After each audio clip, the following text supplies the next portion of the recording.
Hello, good afternoon, good morning, good evening, wherever you are, guys. Welcome. Thanks a lot for joining us. We're here, we're live. I'm trying not to do the robot stuff, but I can't help it. It's what I say every time the camera goes on. We're here live for the Champ Euro Draft Show on Sorare TV. As usual, I'm Quinny, and joined with me, we've got Jeremy. Good to see you, my man. Good to see you, man. I got the French and the Australian shirt, or the other way around. I'm representing everywhere today. That's it, covering all the bases, my man. And just about keeping us back today, we've got the mad German Fedo. Fedo, good to see you, my man. Got the shirt on today representing. I did today, just because of international break, just for rep. Yeah, good Next timing week for that it's as going to well. be some other jersey as well then. Well, before we get going, guys, on that note, international break. Obviously, Jeremy Fedo, is there anything in particular coming into this international break, Sorare-wise, real world football-wise, that you're looking forward to? Because I've not really given this international break much thought, to be quite honest. I didn't look much at it, to be honest, as well. It's funny because the Chinese there. And Jenny wrote something on Twitter being like, "Oh, I hate international breaks," and da da da da. And I was like, "Oh, I kind of like international breaks in a way." But when I think about it, I don't watch much of it. All I like about them is that it gives a rest to some of my players, and that then they can come back strong when they play in club. But I mean, next week there's Germany against France, so what's not to like about this international break, as far as we're concerned? Germany's going to get kicked by France because Germany's so bad at the moment. It's a So friendly. bad. Who cares about that one? So bad. No. Nobody cares about those ones.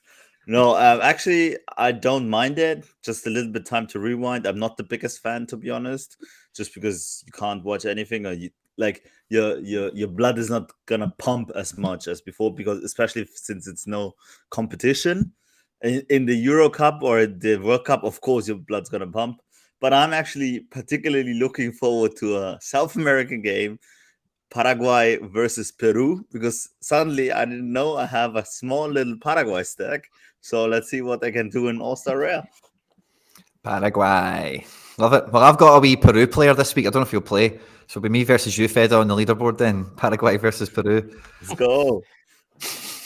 Love it. Is the midweek counting on the month-long comp? I think so, yes. Oh, I have okay. Every I have All-Star. my I only have half a team. I don't have a defender in my All-Star Rare. he's We'll gone. see where we go. He got upset.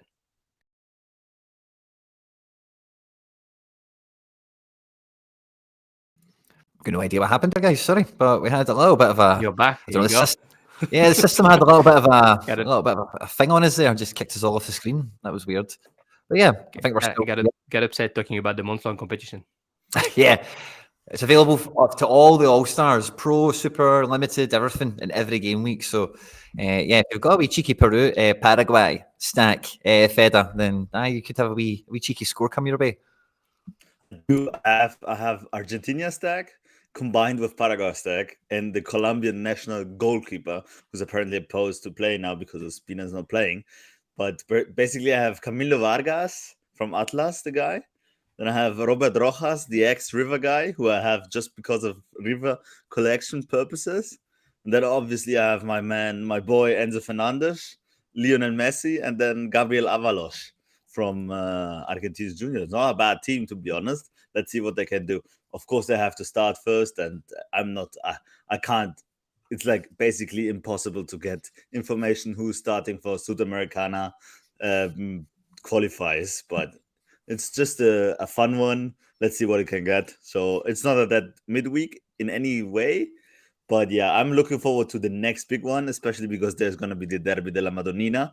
That's going to be a big, big game. And yeah, can't wait. I really can't wait. That's going to be a big one for sure. And I guess normally what we do on the show, guys, is we go through the football we've caught over the weekend, any players that have really stood out and shone over the games that have been, majority of it is televised in most countries, depending on where you're at. Obviously, Jeremy's in Australia, and me and Fedo could be anywhere for anyone knows. So we can watch whatever we want as well. But at the weekend, Jeremy, you were all over the Liga this weekend.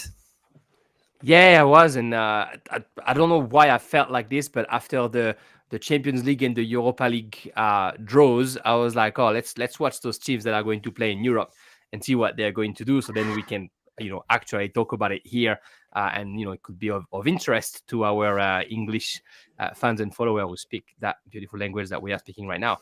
So I decided to spend a bit of time watching Toulouse because they're a team that has been a bit up and down, and they've lost all their midfield in the summer, and they've recruited some players that I was very interested in watching. So anybody who's followed Toulouse last year, their midfield was Branko van den Boomen, who's now at Ajax, Brice de Jaegere, who's now in Charlotte FC, and Stijn Spierings, who's now with RC Lens. And so all those guys are gone on a free, and so is their goalkeeper, Maxime Dupé, gone on the free to Anderlecht.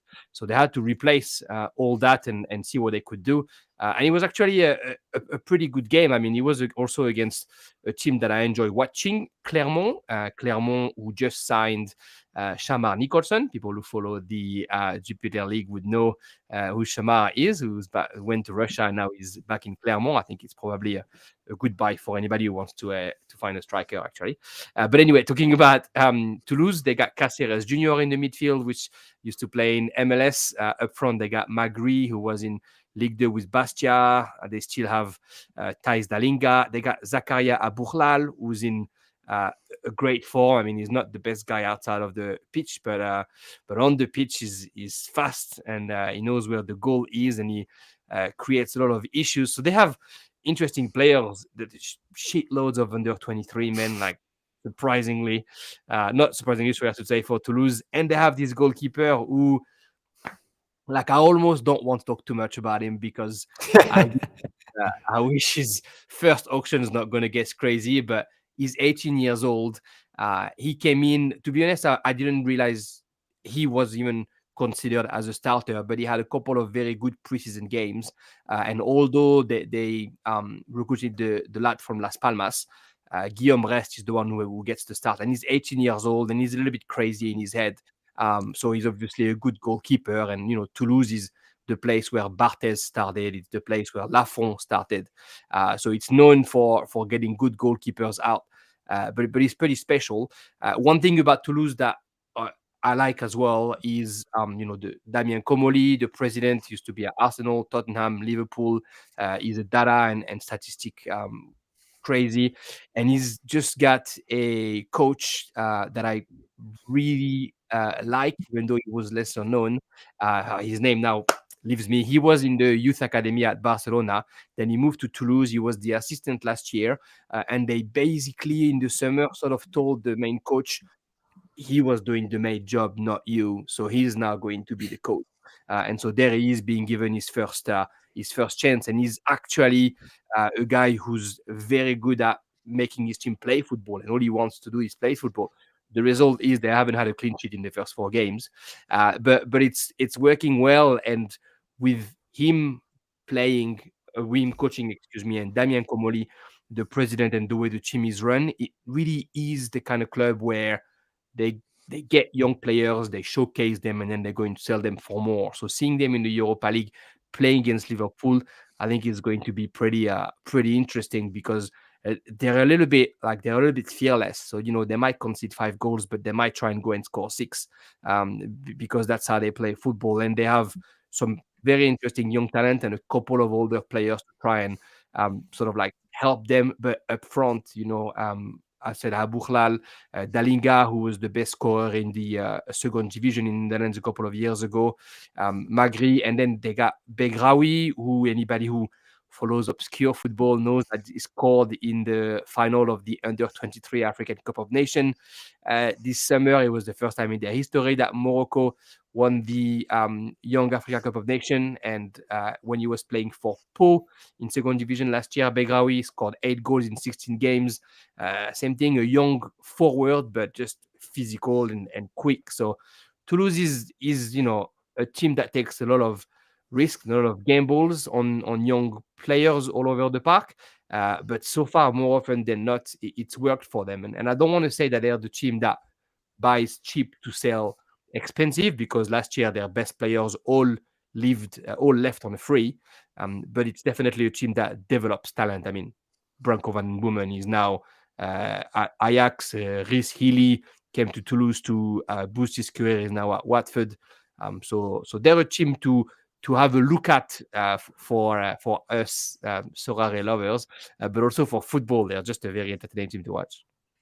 Yeah, and drawing 2-2 with Clermont at the weekend wasn't a great result for them. You know, like looking at the squad, you're definitely spot on. There's lots of guys that tick lots of boxes in terms of like emerging talent or undervalued talent. Certainly there in Toulouse, like they got promoted, like you say, with Van de Boomen, De Linga, and I think somebody else was really boss in that division in Ligue 2 when they came up.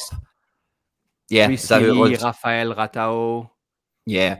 And and then Deigere and Spearings. And then in defense, you had Nicolaisen, Rouault, who just, I think, signed in Germany. Rouault, is that where he went? Yeah, he's signed for Stuttgart. He goes to Stuttgart. Yeah, they like, Juppé is a very good keeper who's now at Anderlecht as well, who was a little bit older. They had But Juppé is not going to play good... at Anderlecht, apparently. They signed Kasper Schmeichel yesterday. Yeah, I saw that. Schmeichel was terrible for Nice all season last year, so it's not a worry for Juppé if it plays the same way, but if he becomes a bit better, it could be. I think it's just Schmeichel needs to play because they have the Euro around this summer, obviously, as we know, and he has to play because he's still the number one goalie for Denmark. They don't have anybody. Well, they must find somebody better. He's just bad. He's older than Joe Hart.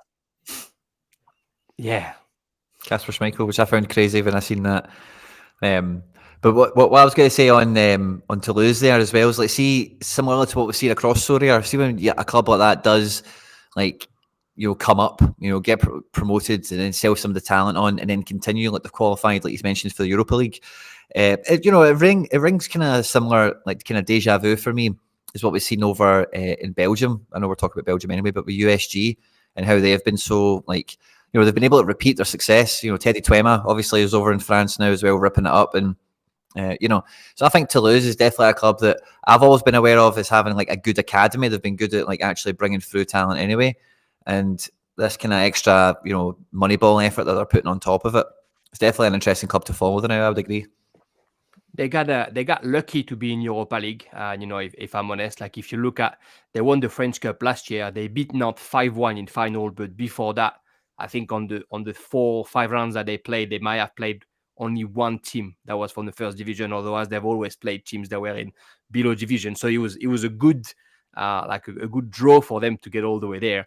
But yeah, I think it's also the kind of team where, you know, when a guy like Cáceres comes in for MLS, and you could tell on Sorare that his price just dropped when he left Red Bull New York, he's going to get game time in Toulouse. Like, they're going to give him his shot, and then if he's good, he'll play, and then if he doesn't perform, he might not play for too long. But I could tell, like, when player signs at Toulouse, the price starts dropping, and I'm like, no, he's playing. So I got Cáceres when the price dropped, because he's playing, because he's taking set pieces, and he could, you know, bring something. And again, it's a team that likes to play football, which actually makes me want to talk about the team that they play against, Clermont, whose same thing is a team that's so overlooked, but is a team that for half of the season will score points because they'll finish in the top 10, even though nobody cares about them, because it's a small team. But they have a coach that wants to play football. Like I said, they just recruited Nicholson, and they already have Gréjean Kay up front, and Gréjean Kay just scores for them. Like, I almost snatched a super rare of him over the summer, and I went for someone else. But they bring the ball forward so many times that they end up always scoring. If you look at their stat last year, I think it was something like over 5 shots on target a game on average for the whole season. So, you know, if you think that against teams like PSG or Marseille or Monaco, they'll go to 0 or 1, that means that sometimes they go all the way up to 10. They're a team that's pretty good. They got some players that are sort of like notorious good goal scorer. So, like Gastien in the middle when he plays, Neto Borges. Of course, he didn't score well this weekend, but usually he's doing okay on his left wing. A bit like Brest, you know, in France, those teams where there's 2-3 players that score well in a team that finishes in the middle of the table, and you know, they're sort of like touted to have an even better season this year. So it'll be interesting to see where they end. And same thing, they get players that, you know, either nobody wants anymore or that no one knows enough, and they make them something good. Yeah, it's definitely some interesting kind of looking guys there. Some big scores in that game, and an interesting shape. That 3-4-3. If they do get the ball forward quite a lot, then the forward players will definitely get lots of opportunities to get some actions, AA or DA. So I think that's a good shout from Clermont. And it's those kind of teams, like if they do finish top 10, like you say, then that is a very underrated, set of players for the draft mode or for little limited stacks, super rare guys on budgets and stuff. So. Yeah, I like that. Anything else in France that was really happening this week, Jeremy? Have you? It's from last week, but he kept on with his results. But have you seen Teddy Thomas' goals? Yes. 10 days ago, his 2 goals, the free kick and the shot. I was listening, so he was on the radio show that I listened to in France over the week, and I was listening to him talking about how he is at Reims and how he likes it. And so he said he came because Will Steele's the coach, and Will Steele apparently was already coaching him before, which I wasn't aware of. And so that's why he came here, and he was told that basically, last year Reims finished 8 or 9 or something, and they basically trying to go for Europe quietly without saying it this year. So they hope to finish in like the top 6, which is quite an interesting ambition to say. And he was saying, which is always good to hear, who are the best players in his team right now, and he was saying that Junya Ito is the best forward, like one of the best players he's ever seen because of what he can do, ball to feet, and of course he had a good weekend as well, Ito. But yeah, Thomas one goal, 1 assist. He helped me scoring nicely in All Star because I got him this week, although it was a bit too expensive for my liking. But Reims was is going to be a team as well to follow, especially because everybody else is struggling. Have you seen the bottom of the table in Liga? The bottom 2 is Lyon and Lens. So Lens last year, when Lens was supposed to be the best team in Liga, they lost 4 games in the full season. In 4 games this season, they've lost 3 already. So everybody's saying like without Seko Fofana and without Lois Openda, they can't do it anymore. Of course, they got Elie Wahi, who was supposed to go to Chelsea, but I signed for Lens and played his first game this weekend. But they're struggling, and they're going to play against Arsenal and Sevilla and PSV in the Champions League. And so everybody was sort of pumped after last year, thinking, oh, they can do it, and the public is amazing, the audience is amazing, the stadium is so loud, so maybe they can get something. But the way they're playing right now is like it's terrible. Denso makes 3 mistakes a game. Medina is not there. Even Gradit, Brice Samba, despite all the losses, Brice Samba makes about 12 saves a game. But it's just up front that they're missing a trick between the midfield and the attack, where they can't find each other anymore. This weekend they got trashed by Monaco, who of course Monaco is a bit of the darling right now. But yeah, it's interesting because they're having a hard time, Lens, and they're playing against the worst team. Monaco, of course, Takumi Minamino, who loves playing under Adi Hutter right now. And last week, I was watching Monaco, and I think I tweeted a few unkind things about the keeper, Philippe Quinn, because if you just bring the ball into the box, he'll probably score an own goal. He's as bad as Nubel was last year. This week he gets a clean sheet, but trust me, that's just because Lens didn't know how to attack. He wasn't any better than usual. So I haven't changed my mind about the Monaco keeper for now. But the team itself, it's a team that's going to play only weekends, as we said last week. If I had seen that before, or if I had the budget now, I think a nice little Monaco stack would probably do anybody a world of good. I think this is potentially a power stack. Like, I think every time we've looked at Monaco on this show, Singo and Chao Henrique have been standout scorers. Minamino doesn't stop. Golovin, we know, is quality when he does play. But also looking at who's coming into this team, I think if Balogun does take over from Ben Yedder, I think he'll really set this team off. And I was a big fan of Hutter at Frankfurt. Really pleased to see how this is turning out. Same shape, same tactics with Monaco. And I think this will be a team in a couple of weeks, but a lot of folk will be gutted they've not got a full rig out of, because Cohen's ability or inability aside, like, if you've got 2 defenders that can break 70 on the regular, and then you've got midfielders that can earn forward. Is he a midfielder or forward? I think he's got both probably. But 80 plus guys like this, like Monaco, I think they're probably going to finish top 3 if they keep going this way. And if you've got a top 3 side this early in the season, 4 games have went. There's another, how many is in France? Is it 34? So another 30 to go. I think Monaco are definitely started very impressively. For your cap for these new cap 220s, I think Lyon needs to get their look now. That international window is going to help them sort of like settle down and come back to what they're supposed to be, whether they keep Laurent Blanc or not. But they've been so bad, but they have so many talented players. So I haven't actually checked if their price has gone down, but I think it's their performance have obviously gone down. So it's I think players to keep an eye on. Lacazette was suspended for 2 games. He's going to be back after the international window. Anthony Lopez is just back from injury. He's going to come back to the level he's supposed to be at. So it's Kakare and Tolisso. But Tagliafico, even though he's got a very good score there, he was shite on the weekend. Like they gave the goals away. Like it's a flattering result for PSG to be 4-0 up at halftime. But Lyon basically gave 3 goals away out of the 4. So PSG plays really well right now, but also like it was a few gifts during that game. Plus, Donnarumma played really good. Yeah, actually, yes, actually.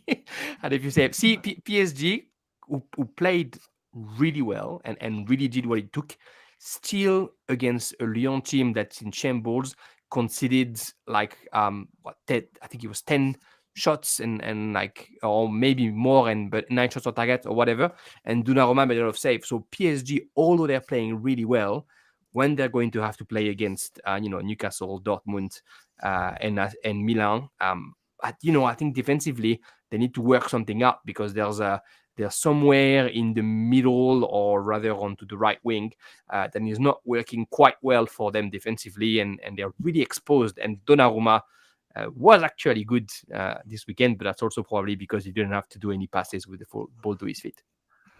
Is it the PSG aren't really that good on that side, or was it that wee Cherky turned up and had his own way with them?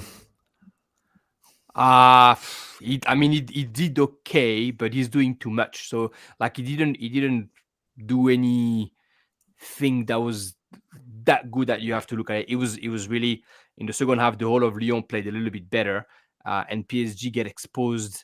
And I think if you have to pinpoint the issue, that's somewhere between the relationship between Ugarte and whether it's Zaire Emery next to him, or Soler or Camber, who came in the second half actually, and then that relationship between those two, and then between them and the right back and the right centre back. There was always a hole in there, more there than on the other side, and Lyon was able to take advantage of it. But I think like Luis Enrique is an all right coach, so I'm assuming that they'll be able to fix that. And he was pretty angry on the bench the whole game, so I'm sure he sees those things. But I think it's about trying to find, Dembele is almost a right back when he plays with France these days, and he plays in his position at Paris, so maybe he forgets to defend a little bit as well. But yeah, they, for all the good that they're doing when they have the ball to feet, somehow when they defend, it's still a little bit just a little bit out of a little bit of those Messi, Neymar flashbacks sometimes, where there's a couple of players who are not defending and it's hurting them. Hi, fair enough. See, one thing I was wanting to ask you, I seen a clip that went kind of viral of Luis Enrique losing his mind at Donnarumma for not passing the ball short. Will we see Donnarumma get dropped? Is it possible that Enrique is trying to get a bit of a song and a dance going to give him justification for dropping him? Because why make such a big show about the goalkeeper not putting the ball down and passing it? Like, it feels like that's for show. That's for someone's benefit. He's made a big show all game. Like, he's getting a little bit of crap in France, because even up 4-0, he was just agitated, like Sampaoli style, on the bench the whole game, whether there was something going on or not, screaming and yelling. And in France, like, we're never happy. Whatever, if the coach is too calm, we're not happy. If it's too excited, we're not happy. If he speaks great French, we're not happy. If he doesn't speak French, we're not happy. So it's just always a way to criticize someone, right? And so he's getting a little bit of stick for it. But that said, I'm fairly certain that Luis Enrique isn't a fan of Donnarumma just because he wants to have an outfield player in the middle of the post, and that's why he got Arnau in, because he probably have that in the back of his mind. But if you're Paris Saint-Germain, you need Donnarumma to be good, either to use him or to be able to sell him, because he's probably has a bit of value. Yeah, big time. What do you think, Fedo? I don't think there's any comparison to Donnarumma to Tenas. It's like comparing Rome with the at that time the barbars. It's just no comparison. Like you can't you compare a €1,000 bottle of wine with a €10 bottle of wine. That's the same thing. I don't understand this. Like, but Luis Enrique would rather a keeper like Paul Lopez than Donnarumma. Yeah, Luis Enrique. Yeah, maybe, but he won't do that because it's still Donnarumma, and he won't just drop him. And they just pay too much money also for him, and they still pay him too much money. Fair. He's a good keeper on his line, but I think he's got too many mistakes on him to be at PSG, in my opinion. But yeah, he's a very good keeper on his line, and one of the best. And for me, that's what a keeper has to do. Just don't concede goals, and that's the most important thing about the keeper. And if he just throws the ball or just passes it, I wouldn't care. But if he makes such a big fuss about it, I think it's, as you said, it's just his mentality and his style of being a human. He always was like that. He was like that at Roma. He was like that at Barcelona. He was like that at Spain. He's never content. It's just Luis Enrique.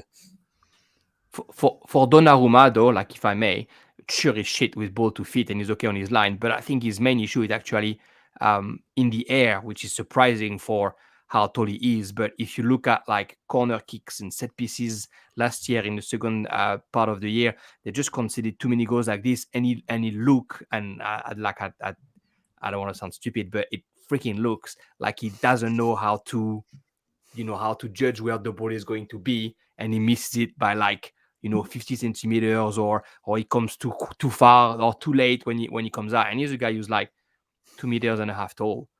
So I think that's probably also where people are doubting a little bit his ability.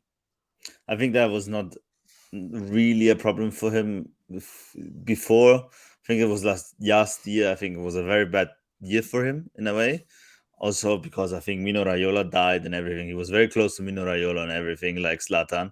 And I think it was a very shit year for him in a way. I think he got robbed twice, I think, in Paris last year. That's true. So I think it just needed some time. And I think you see now also the one in the air today. I think he had two very good air catches this game against Lyon. So I think it's just, especially with goalkeepers, it's just a mentality thing. And I think something was off with his mentality last season. Also maybe because too much pressure, because now he hadn't had Navas, because before he was the contender with Navas, and everybody he was playing freely basically, and he could play whatever he wanted. At Milan, he was the big star. He was the rising star. He was 16 when he started playing for Milan as a first keeper. That's incredible. And so I think last year was a very difficult year for himself. He wasn't himself at the national team as well, but I think he can overcome this, and then he can become the older Donnarumma, who is a very, very good goalkeeper, because I've seen him play at Milan and I have seen him play the Euro Cup and everything. And he knows how to defend a goal. It's just what it is. And I think, especially with goalkeepers, I think it's a mentality thing more than ever, because you're kind of afraid as well. I think if he gets his mind right, and I think he seems to be on a more positive way, then I think it's good to go. I think he also needed somebody like Luis Enrique to shout at him and go and do something better. You know what I mean? Because Pochettino was never doing anything. Like, he was just standing on the line and doing shit. And yeah, you could smoke a cigarette while Pochettino was coaching on the line. He wouldn't say anything.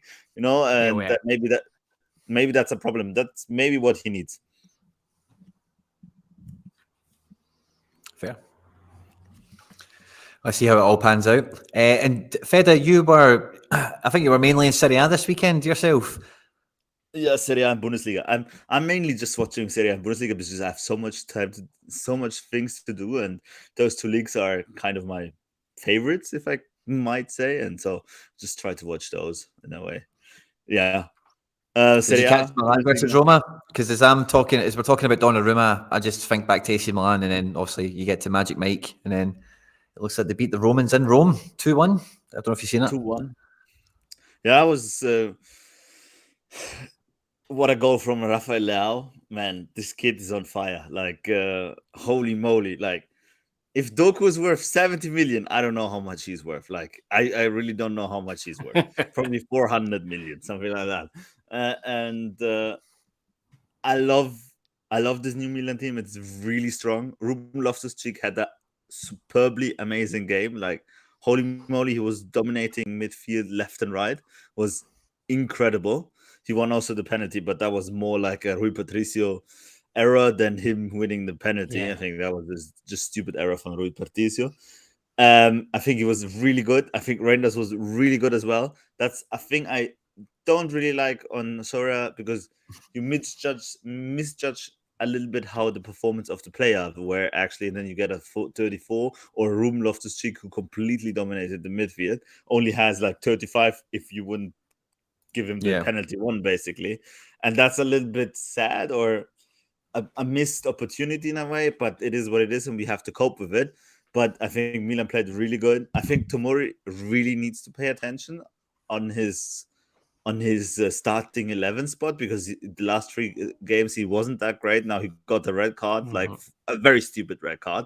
You shouldn't have had the red card. Like, it was a comfortable 2-0 win for Milan, and they were dominating the game in Roma, and only because Tomori got the red card, like a little bit of something built up again for Roma, and then they brought Lukaku, and then the whole stadium was going round and crazy. So they got a chance, basically a comeback in a way, but nothing really to worry. I think Chuchu Wete is incredible how fast he is. I think he's going to be so crucial down the line in the season. I think he's going to start some games soon, probably, in my opinion. And also, I did also like Noah Okafor's standing when he played. So I'm really content with this Milan team. I'm really looking forward. This derby is going to be lit AF because Milan and Inter are the only two teams who won the first three games. And so we can go back to Inter. Inter is incredibly good at the moment, like incredibly good.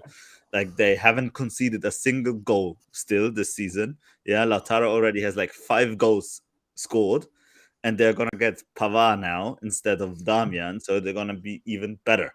Federico Di Marco is such a class player. Di Marco and Bastoni are so good, also on Sorare, as you see, 93 and 93. And yeah, Lautaro Martinez, crazy. I think at the moment he is the best striker in Europe in a way. Also from numbers here on the points here. And yeah, really, really impressed by Milan. The composition of the squad was incredible about Inter. And Fiorentina was not bad. And especially Arto, they did play really good in the first 2 matches. Also against Rapid, the second game, they played okay. Fiorentina, maybe they were a bit tired because they had to play against Rapid in the midweek. So you can't forget that. That's big, especially at the beginning of the season. But I'm really looking forward to Inter and Milan. And I think we talked about this in our previews. I said the 3 contenders for the title this year is going to be Milan, Inter, and Juve. Juve also did play really good. Especially away from home, they play better than at home. In my opinion. I was super happy that Federico Chiesa got his goal. Like, what an effort of a goal! Like, he fall from running and then he stood up again and scored, and that was super cool, to be honest. And he deserves it. He's slowly becoming himself again because it's hard, bro. Like, people underestimate how hard it is for a footballer to become to his old self after he had like 2 ACLs in such a short time span. He had like 2 ACLs in 1.5 years. So basically played 3 games and he had another ACL. So that's superbly hard, also for your physique and your mental health. I think it kills you. Gatti did play really good. Bremer did absolutely good. I would love to have a Bremer card on Sorare. Sadly, we will not have any Bremer cards soon on Sorare. He's a beast in defense. He's a beast. Like Danilo Bremer is so good. It's unbelievable. Sadly, my Wojciech Szczesny was out, but he's gonna come back soon. And yeah, I was going to ask you actually. I didn't realise that Szczesny was injured. See, the last time Perrin came in, I don't know why, but I just thought it was a rotation thing to give Perrin a match. No. Szczesny's injured. Szczesny got injured. He didn't play against. He only played the first game, and the other 2 games Perrin played. He got a knock in training, and yeah, but he's now at the national team, and he's also training, so he's fine again. So he should be back after the national phase. He should be back and go, and probably Perrin is gonna get the Coppa games and some midweek games he will get when Serie A has midweeks. But Szczesny is the number 1 goalie. I was hoping I was going to get Skorupski to play for Poland this international window there. Yeah, that was he's all. injured as well. Skorupski? Yeah, I think he injured himself. Yes, and Dragowski should play for Poland. No. Yes. No. Yes, my man. Oh. No. Skorupski's not injured. He's not injured. He's fine. No, he wasn't called from the Poland to the Poland team though. He was dropped for the other guy from Copenhagen because he got injured.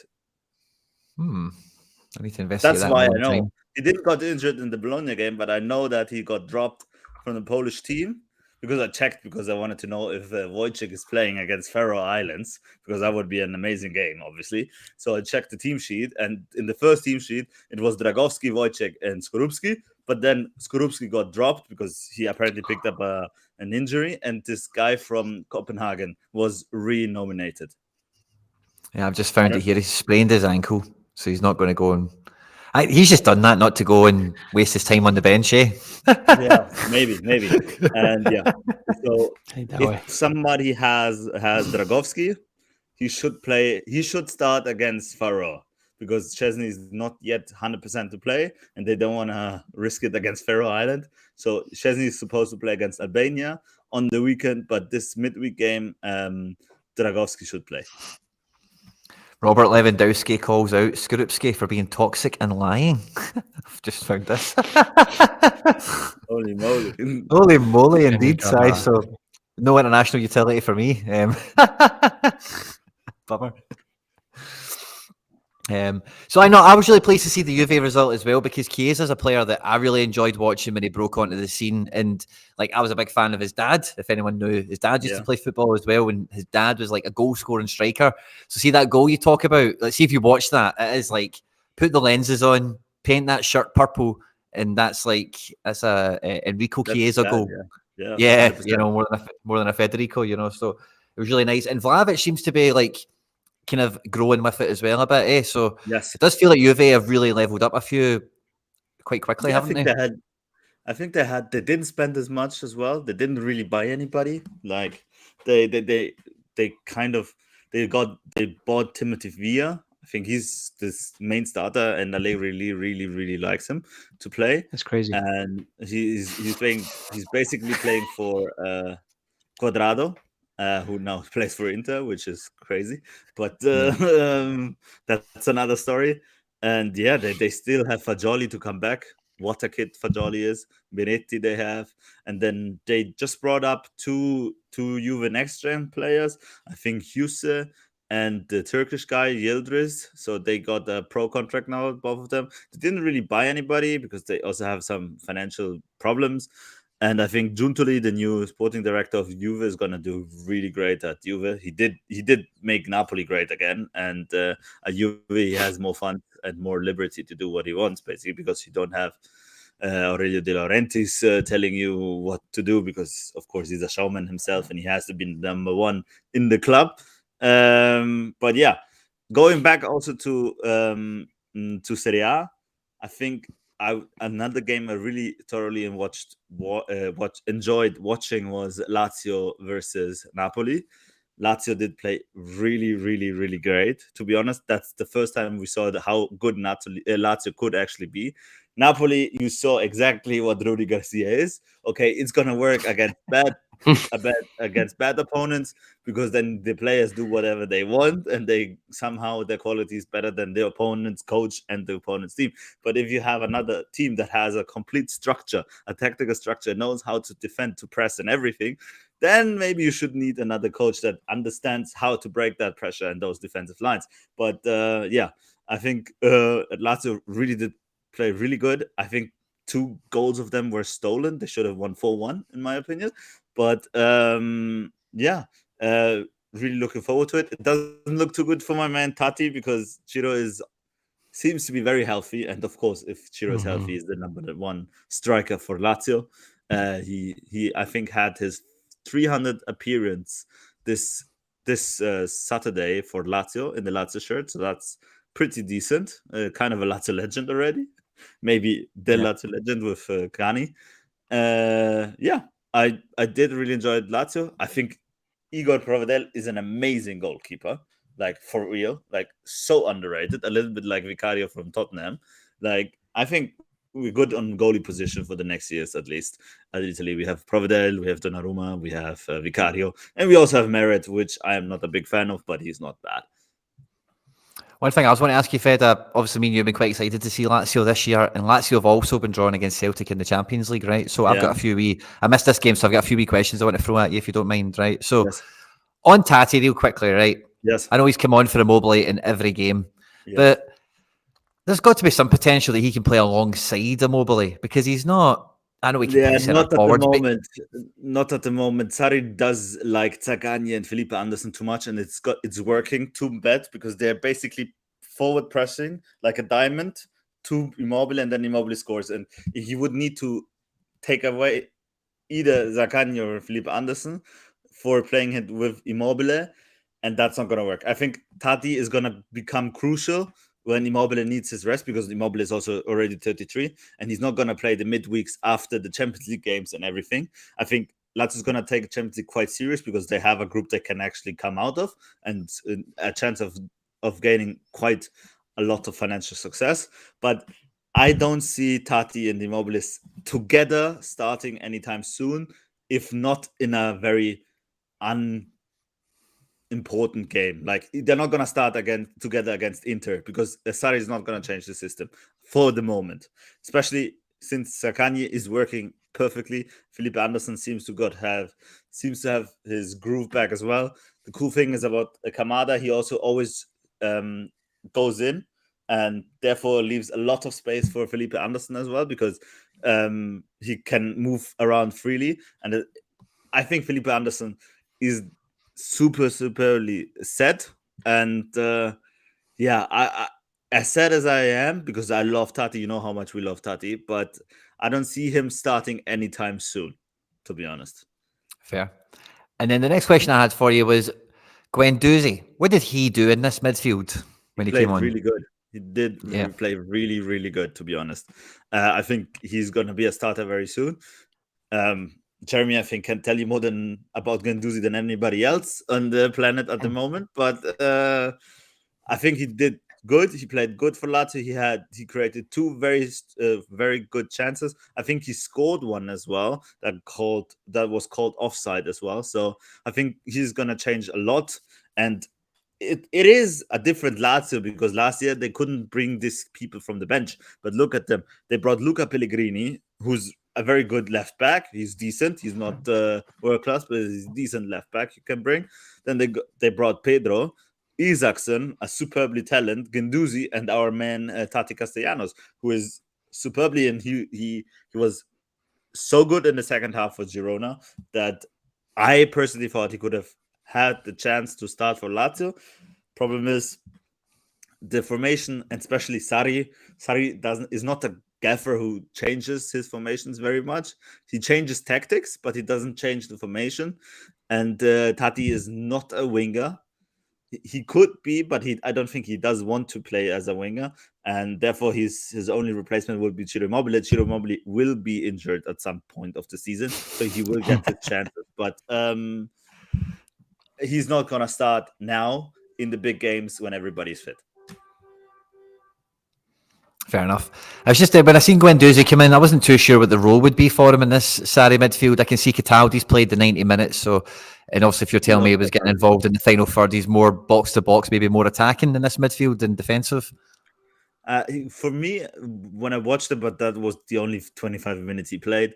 He was very free roaming. He could have done whatever he wanted. He was more attacking. He was more like a Luis Alberto of old times than what I know from Guendouzi, but I don't know as much from Guendouzi. I only watched him play at Hertha, and there he was very bad. And so I can't really judge. But in this game, he was really, really good. Sarri seems to love Cataldi, but I can see Cataldi being dropped at a certain point.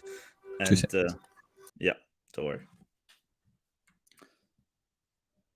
So Jeremy, when you talk about Guendouzi and that, I thought Guendouzi would come in to free Luis Alberto, because Luis Alberto is this like sort of old-fashioned number 10, right? Yes. Like who plays slow but he's very technical. I thought you put Guendouzi next to him, and it's as if you put Guendouzi next to Payet when he was at Marseille. He does all the dirty work, and then he frees Alberto. You got Guendouzi, Kamada, who work hard, and Alberto just plays with the ball.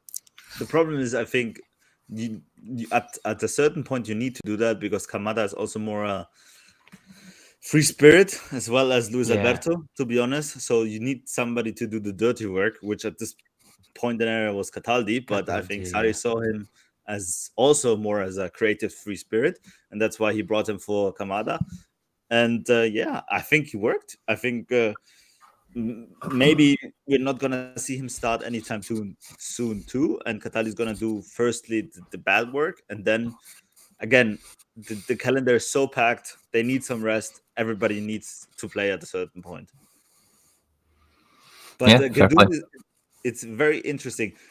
The thing is, I'm honestly telling you, I'm quite shocked that Luis Alberto is still at Lazio, to be honest, because everybody said,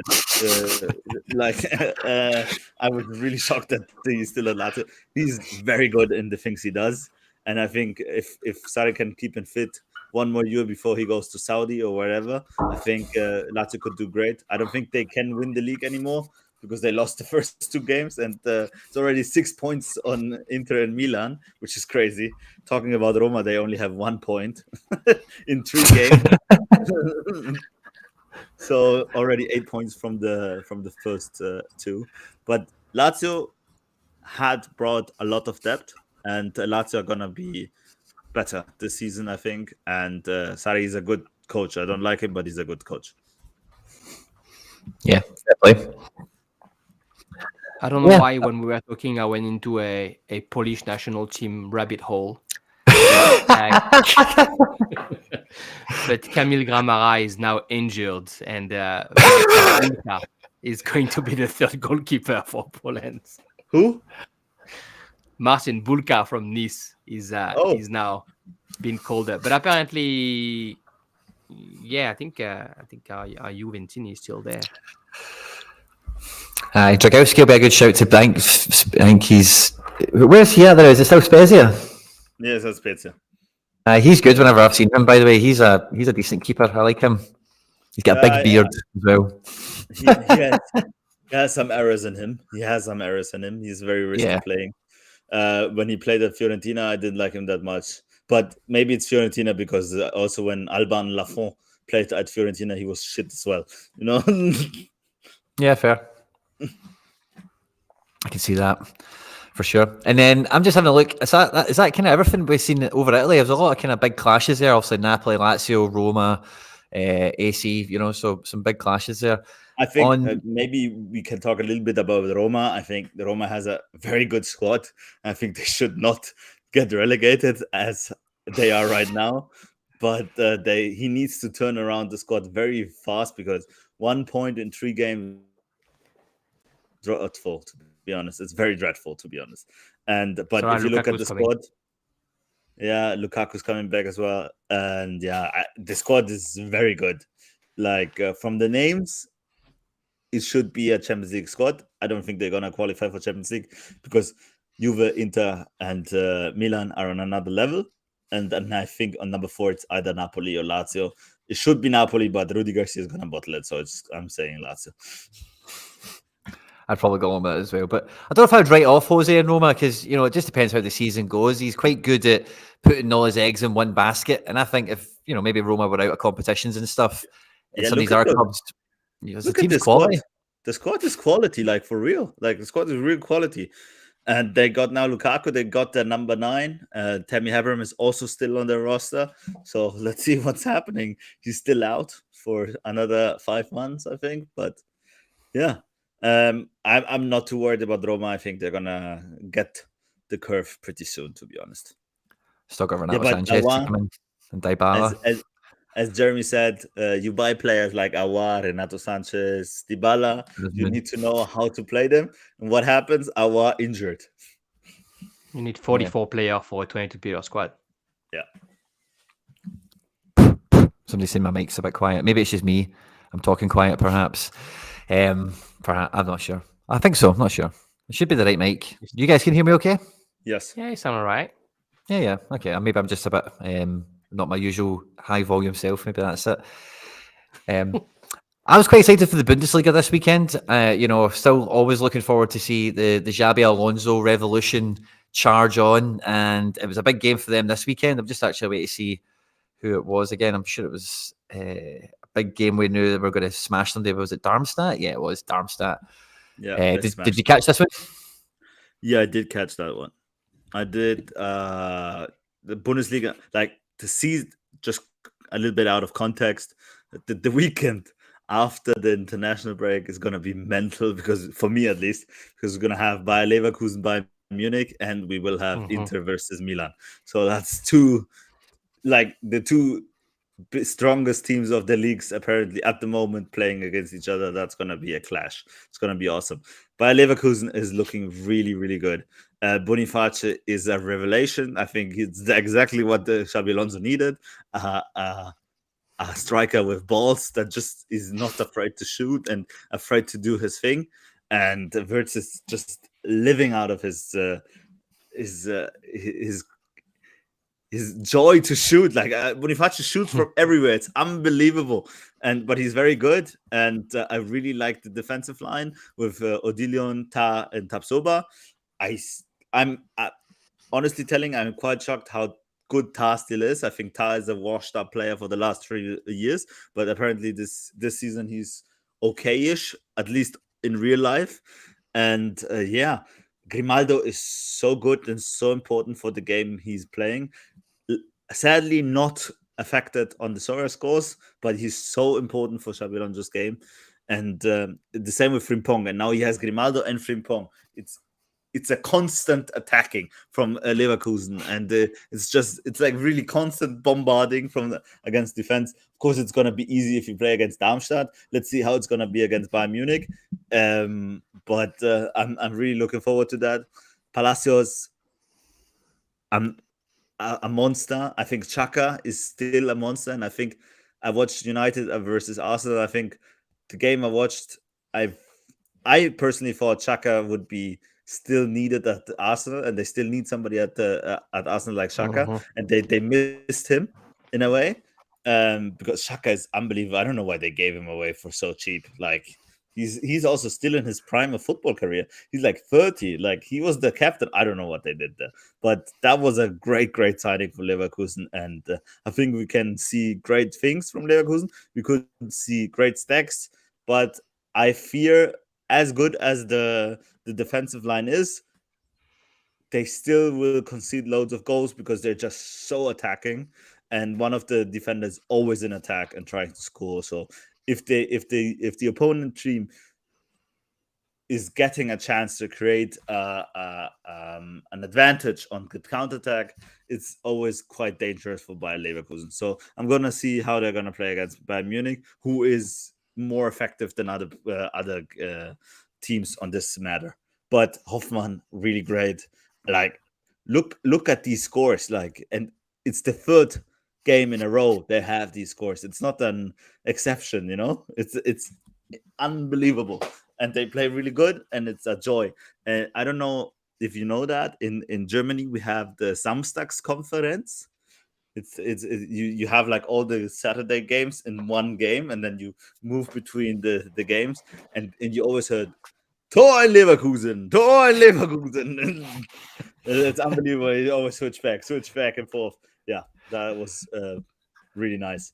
Palacios, again, I don't think he's gonna stay one more year at Leverkusen if he plays like this. He could be the guy for Bayern Munich as well. At this point, I would rather sign him than Palinha. But yeah, let's see what's happening. And maybe something I'd want to throw at you as well here is it looks like Noah Mbamba here has come on for Xhaka. Obviously, he's picked himself an assist up from the bench.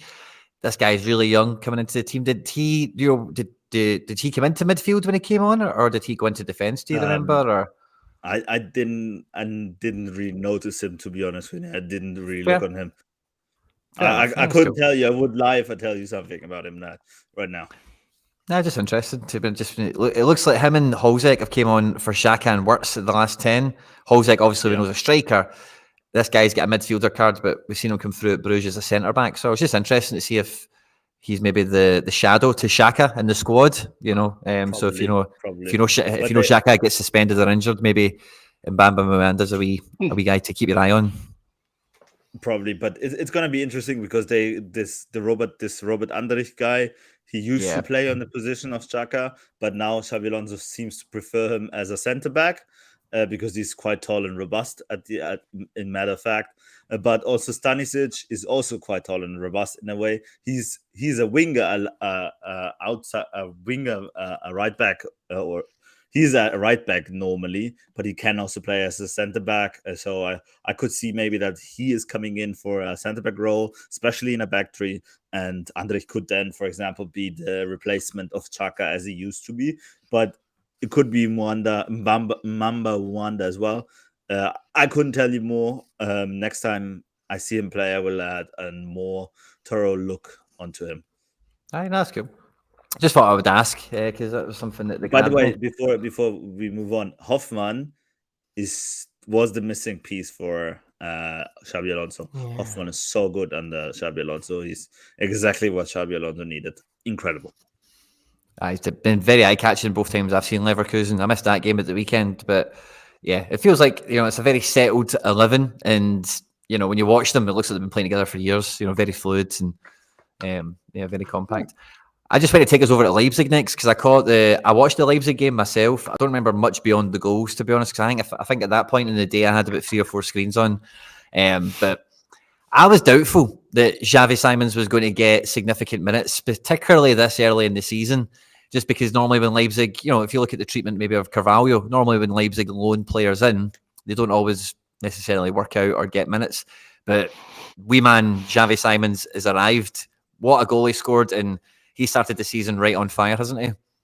I think Xavi Simons is superbly good in the duo of Dani Olmo. I think Dani Olmo is helping him a lot as well. Dani Olmo is, in my opinion, the best player of Leipzig they have. He's so talented. He has the talent to play for Real Madrid, and Barcelona just needs to get his injuries in check. That's all, basically. And Xavi Simons is massively benefiting from that.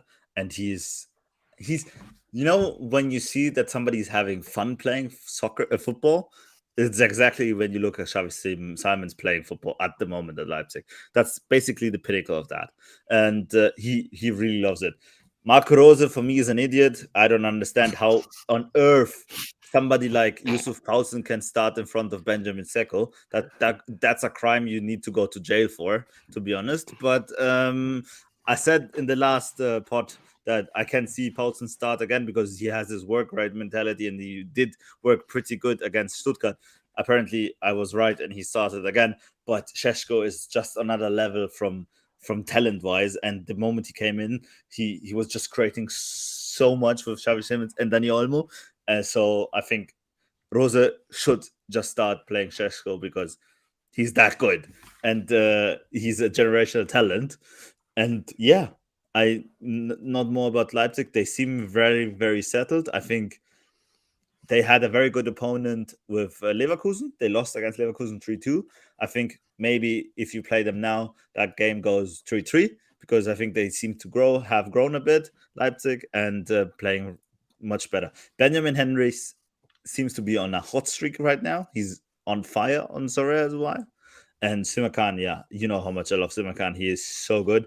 He's so underrated. Everybody misjudged him, and I knew from the beginning he's top class, and he should be the natural Joshua Guardiola replacement, and he is.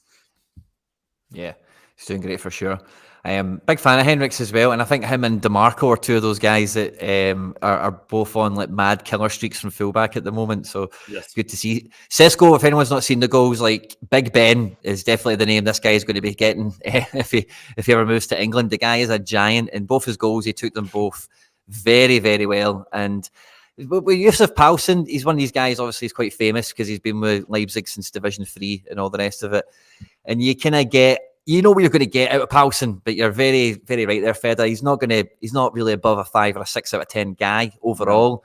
And he's much more, you know, when you put Poulsen into this team, it's just to do a feature of the Red Bull football, try and get almost Simons on the ball a bit better, try and release a Pender and be super selfish. Whereas Sesko, when he came on, he was about scoring, you know, when he came on to kill the game, you know, so I'm definitely in agreement that I would be picking Sesko over Poulsen, but Poulsen has continued to amaze me at how long he's continued to stay at Leipzig, and I think it's just quite simply because he's the ultimate teacher's pet of Red Bull football that you're going to get in that position, that there's no point ever ditching him. So he's always going to be he's always going to be in amongst it somewhere. So it'll be a matter of time, I think, before we see Big Sesko come in. But like you, I wouldn't be surprised with these performances if Poulsen keeps a run in the team.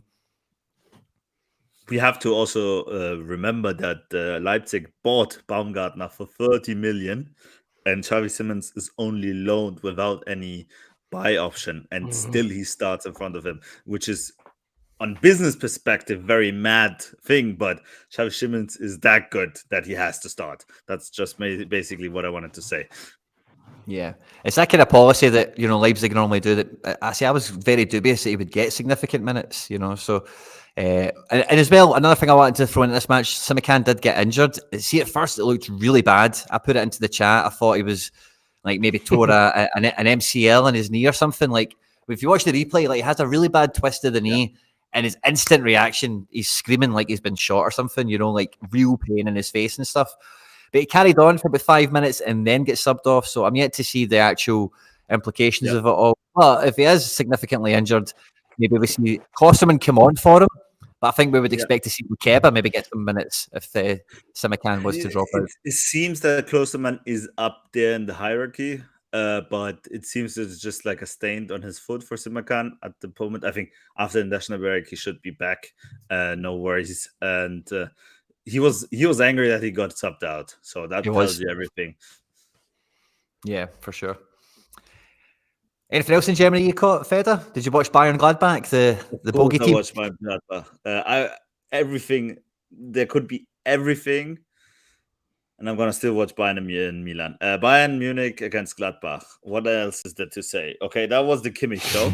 That was the first great game I saw from Kimmich this whole season, to be honest.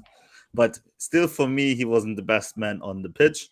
For me, the best man on the pitch was Leroy Sané. Leroy Sané is a joy to watch play. He you know, if he carries the ball, he seems like an antelope. It's unbelievable how beautifully he carries the ball. It's like it's a symphony. Like Leroy Sané is my personal goat. I love him to death, and I think he was the best man on the pitch. But general, I think Bayern Munich played okayish. Harry Kane is still not at Bayern Munich. He still needs to learn the runs he has to make, and the chemistry and the synergy with his teammates. Thomas Müller, I love him for everything he has done for the club, but maybe it's time to go, you know, and he doesn't add as much anymore as he used to do.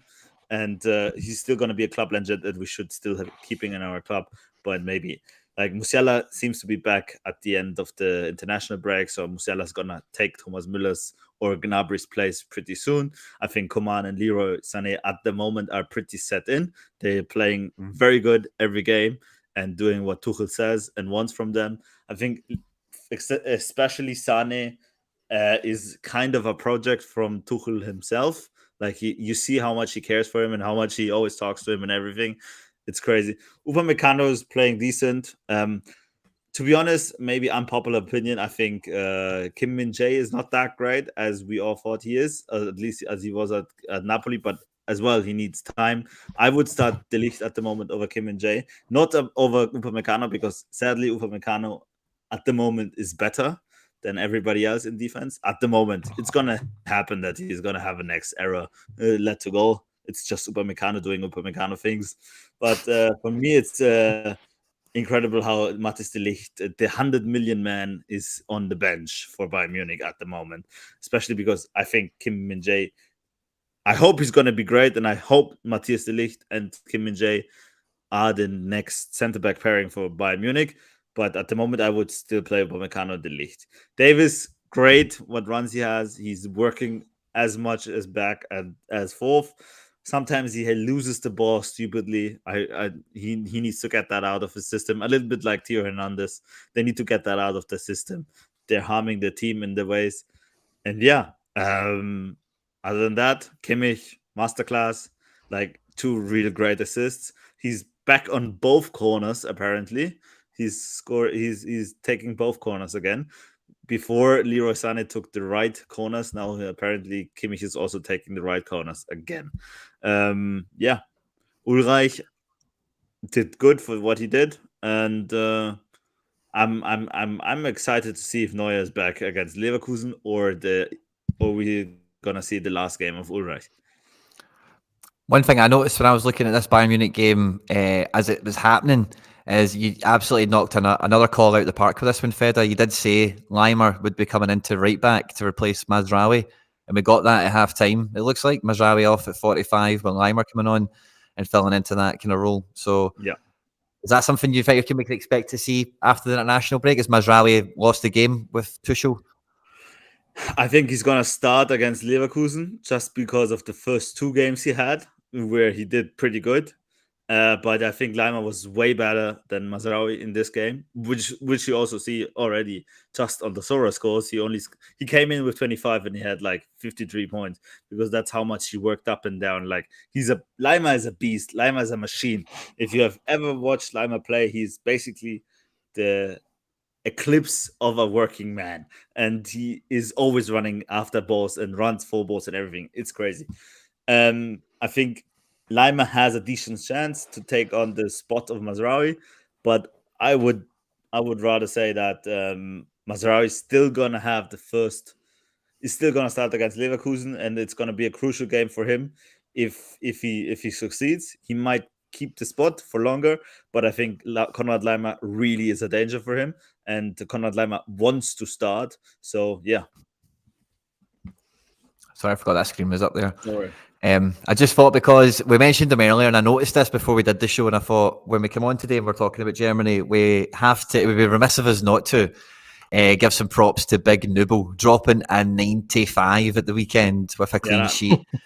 That game, 35 goalkeeping points for the big man. He brought it at the weekend. He's been watching the show and he was not happy. And I think Philip Cohn was maybe the same.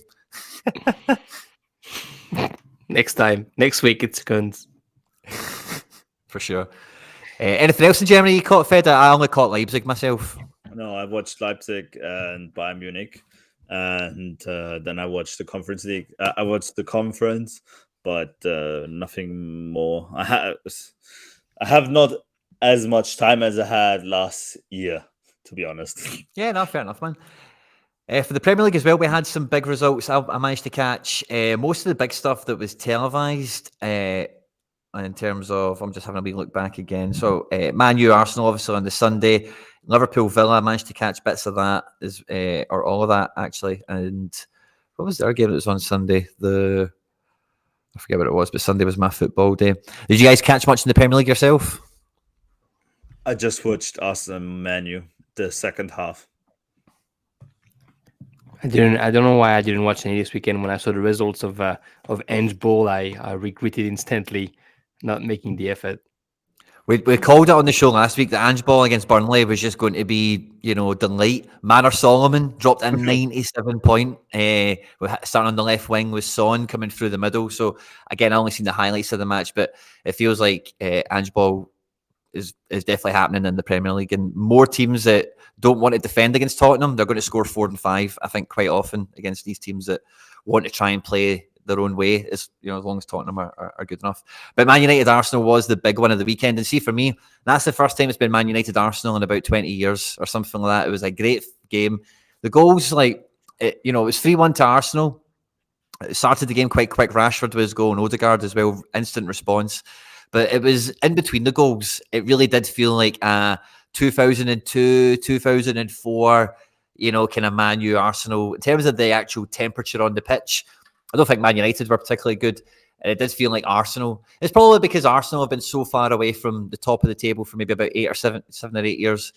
But I really enjoyed the game itself. And I think Arsenal look, Declan Rice, I said it before, is the closest thing to Patrick Vieira that they've ever had since they've lost him. And that's what you get from a guy like that in a game like this. Like, he touched every blade of grass on the pitch and also scored not quite the winning goal because obviously there was one thereafter, but great performance from him. And I think definitely Arsenal just ran over them. Two things I wanted to say about Arsenal against Man U. First of all, I think Arsenal kind of lacked a player like Xhaka. I think I said that already. And second of all, I'm kind of biased because I'm kind of growing into a United fan, but because I have so many cards of them, that's why. It's sad. But I think like if Gianluigi Buffon would be here and would say that my words, he would say that the referee would have a garbage bin instead of a heart. And that was a tough call for him to call a VAR. I think sometimes we need to overthink that because it kills the game a little bit. That was a beautiful goal by Garnacho, and nowhere near anywhere except VAR that would have been called off because that looked so perfect. And that was mad goal. I was happy for Garnacho as well, but Arsenal did turn the curve. They seemed a little bit like Arsenal last year, where they won the whole games in the last minutes, like exactly the same. And and they're just gonna get stronger. I think Fabio Vieira, it's a crime that he's not playing. Fabio Vieira is so good on the ball. He's a magician, like unbelievable. Like, for the love of God, then take Havertz out and put him in, and or everybody should not start before Fabio Vieira and steps Bukayo Saka maybe. But Fabio Vieira, in my opinion, should start. And Gabriel Jesus coming back as well. And this team is just frightening how good it is on paper. We need to see how they transit. Jesus looked great when he came on, particularly through the middle. Well worth his goal as well. And I think if they can get a real full season out of him as well. I think this Fabio Vieira element, but is, I think Arteta's quite happy that Fabio Vieira looks so good, even though he's playing understudy to Havertz. I think he's really determined to get Havertz to work. But I think Fabio Vieira is doing so much. Like, I've seen Arsenal, I think, twice this year, and he's been a real standout when he's come on the pitch. Vieira, he really catches the eye. He really makes things happen. And Havertz, if you see his miss kick from 12 yards or something, he just misses the ball. It's just you can only put up with that for so long. I don't know if they needed another Xhaka player, because I think Declan Rice did a good enough job of that. But I think it's really Havertz. It's really letting the midfield down. And if I don't understand it. I don't understand. He was so good at Leverkusen at the time, and then I don't know what happened. He was really good at Leverkusen. I'm hopeful we'll get Leverkusen Havertz in, because it was in midfield is where he got the best out of him. And, how long ago was that, but Fedo? Because it's we're talking about Chiesa and his ACLs. It's not, I know that Havertz hasn't been injured, but in terms of being that far removed from that form, it's not too far off the same thing almost, isn't it? Yeah, it's not too far, but I still think Federico Chiesa is definitely a way better player than Kai Havertz, but that's another thing. No, but I mean, it's it's not just 100% agree. I agree with you. To get back into that zone again, doesn't it? Yeah, he never had a routine. I agree with you. He never had a routine, a position he played at Leverkusen. He played the number 10, and bam, he did that. And everybody knew he had to do that. Yeah. I'm with you. And Ian thinks he caught the offside in real time. He's trying to get a job as a linesman. Otherwise, the Premier League was it was a lot of impressive scores. I think Man City is probably the next one I would touch on again. I haven't only caught the highlights, but we touched on them earlier. Big debut in the Premier League for Manchester City. And for me, their transfer policy, since getting Haaland, has kind of changed a little bit. It feels much more that Man City are getting the wonder kid in now, like the Guardiola and the debutant from the weekend, Doku. And I know, Rodri's amazing and whatever, but normally City, when they go into these transfer windows, buy a Rodri, buy a Bernardo Silva, buy a Mahrez, guys that are, that they know what they're buying when they get them kind of thing. But this window, it's been Guardiola and it's been Doku. But Quinny, my brother, they already have all those players. Now they can now they can buy the wonder kids. No, but that's what I'm saying. It's changed now. It's we've hit that point where they're going now and they're just getting the top of the class, the best guys they possibly can. Who could they have gotten as top of the class? I would have made the team even better. Okay, maybe Jude Bellingham, Lionel Messi, and maybe Joshua Kimmich. But let me put it like this: they were never really in the run for somebody like Skriniar, for example. 100%. Skriniar's been kind of on the market for about 2 years, and in that time, City have signed Akanji, Ake, and Laporte. If you know what I mean. So they're never this window for me. They've never really been. Oh, we're going for the best that we can get. No, I definitely agree with you. But you have Ruben Dias, you have Akanji, and you have Ake, who are on, I would say, except Akanji, Ake, and the Ruben Dias. Ruben Dias is anyways the best defender in the world at the moment. But I would say Ake is on the same level as Skriniar. So why do you need to buy Skriniar? And then but I don't think that's I think when you buy Ake from Bournemouth for 50 million, but it's crazy. I don't think you're getting the same players you do spending 50 million on Skriniar. No, I agree that you wouldn't have gotten that, but I think what Pep Guardiola did with Ake is unbelievable. I wouldn't say that Ake is a worse player than Skriniar at the moment. When he played at Bournemouth, 100%, I would have just said, "Are you crazy not to buy Skriniar in a way?" But now I'm not too sure anymore, and I understand the transfer. Who's the Tixi Bergstein? I think is I think I understand that he's buying Joshua Guardiola, who could become the next Ruben Dias, and you don't need another archetype of player. You know what I mean? Yeah, I'm with you. But we got the debut of Doku finally in the Premier League, and I think it was a special one for Sorare managers because no matter how long you've been playing this game, you will have been aware of Jeremy Doku's rise through football on Sorare. Also, we've got cards all the way back from when he was 15 or 16 in Anderlecht.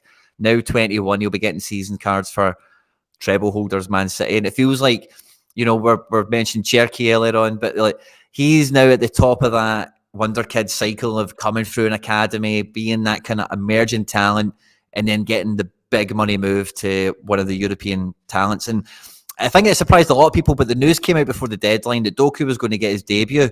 And I thought this was a really nice play from Guardiola, get him his debut before the international break. And then, when you come into training, he might not start again for a little while, but at least he's had, he's been on the Premier League and he's had the minutes and he's been on the pitch with his teammates before that 2-week break. So I think a decent debut for no decisive action, and having watched the highlights, he definitely is Premier League level. Doku's style of playing. I watched the highlights. It's just Doku's style of playing, just getting on the man, getting over the man. And a little bit childisher, but I think Guardiola that's what he wanted, because Mahrez was that kind of player. He knew how to get over the next man. The big advantage he has in front of Mahrez is that he's 3 times faster than Mahrez, but probably Mahrez is still a lot better on the foot. Maybe he's gonna teach that Doku as well. But I think Doku could be a real gem under Pep Guardiola's hand. But I think we forgot one guy who still is kind of under 23. He is, and who is having the season of his life at the moment, just because finally he's starting, and that's Julian Alvarez. How good is Julian Alvarez? He's really taken to it, hasn't he? And it feels like he's kind of taken in. I know Doku is very firmly in that Mahrez role in this match, but it does feel like that kind of stuck on front three position. Alvarez is taking that from probably what you'd have thought it was Mahrez last year and the previous years. And yeah, he's really, it feels like Alvarez, Foden, Haaland, all these guys, Grealish, they're just on the same wavelength. If you know what I mean, there's no ego between them. There's not any real friction or whatever. It's just all about the team. It's all about the good times. It's all about the goals. And Alvarez, after winning the World Cup, he's just going on and on, isn't he? Yeah, unbelievable how good he is. Haaland, I don't have to talk about Haaland, but I just want to talk about Alvarez because I don't think he gets the praise he deserves sometimes. Yeah, no, I definitely agree with that. Excellent. I think the only other thing to touch on would be La Liga. Now, I didn't watch too much La Liga myself over the weekend because my main occupation this weekend was watching Celtic versus Rangers. And we had the Atletico Madrid game cancelled down to mad crazy storms as well. I don't know if you've seen any of the footage of like cancelled trains and stuff like that, because there was actually like water like coming into the train cabins and stuff. It was crazy. So yeah, I hope everyone was safe and well and all the rest of it. But looking over the results across La Liga, the only result that really made a difference to my weekend, and actually when you look at the scores, actually grabs the eye, is Sociedad winning 5-3 against Granada. I didn't watch the game, so there's not really much to tell you, other than they won 5-3. Tierney made his debut. But Barcelona getting a 2-1 win away to Osasuna. I know that clean sheet loss hurt a lot of folk, and we're starting to see a little bit of this Xavi Barcelona kind of materialise. Like, I don't know if you've seen this, right, but I don't know if it's hate that's going around for Gavi or whatever, but after they won the game, they were over celebrating, and Gavi's just like, I don't know what it is, but he's going around pushing everyone after the game. Like, he proper gives Lewandowski a push, and Louis kind of like, you know, fuck off, mate. Who are you? You know, like, kind of thing. So I don't really know what to make of all that, but Gundogan is going from strength to strength, and Lewandowski's, you know, doing it as well. But now that Cancelo's in the building, Barcelona are, you know, this defense, we're speaking about it last week, but it feels like, you know, they're becoming a real force again. Barcelona, I think it's the defense of Barcelona is one of the best in the world, and they're a clean sheet machine. I was shocked that they conceded against Osasuna. I think they number one, like especially Ronald Araujo is injured. In my opinion, the best centre back they have. I think he's better than Jules Koundé, not on Sorare, but in real life. And you have Balde, Koundé, Ronald Araujo, and then Cancelo, and then in goal, Mark ter Stegen. I don't think it can get any better. Maybe City, but I don't like Ederson. I would prefer Mark ter Stegen than Ederson. I'm a big ter Stegen fan myself, but I would take Ederson because I would. And then the other side, El Clasico had a narrow win as well, 2-1 at home to, wrong button, at home to Getafe, who have been really leaning into this Mason Greenwood signing. Like, they're posting videos about him every hour. It feels like they are welcoming in the hate. They just want the clicks, they want the impressions, they want the exposure. And hey, whatever, man. But Real Madrid beat them 2-1 at the weekend. The hero that is David Soria, even with an error led to goal, still drops in a 55. He is the goalkeeper for everyone. And I didn't see this again, but Bellingham going from strength to strength. A lot of viral footage of Bellingham, like, you fucking can't see, like, squaring up to Dominguez. Yeah. The next Sergio Ramos. Sergio Ramos, indeed. And Ramos has joined Sevilla, as some of you might have seen. But amazing. Love that. So good. I do love that. That made my heart go up. That's the first time in a long time I thought maybe football is not dead. Yeah, because it's like going back to where he started, and if Sevilla could do something memorable this season, like, I really enjoyed watching Joaquin win the Copa del Rey, not last season but the season before, because you just love to see legends of the game at their local club, their boyhood club, like, achieving stuff, because that's kind of what football's really all about when it's all said and done, really, isn't it? You know, so yeah, no, big time happy to see that. And that Real Madrid team just seems to be going on, getting wins, performing like champions. No Vinicius, obviously the transfer business we know that's been done over the summer. Fran Garcia in left back still, you know, so quite impressive from Real Madrid to just keep going on. And yeah, I said I didn't see the game, so I can't really offer much more. Yeah.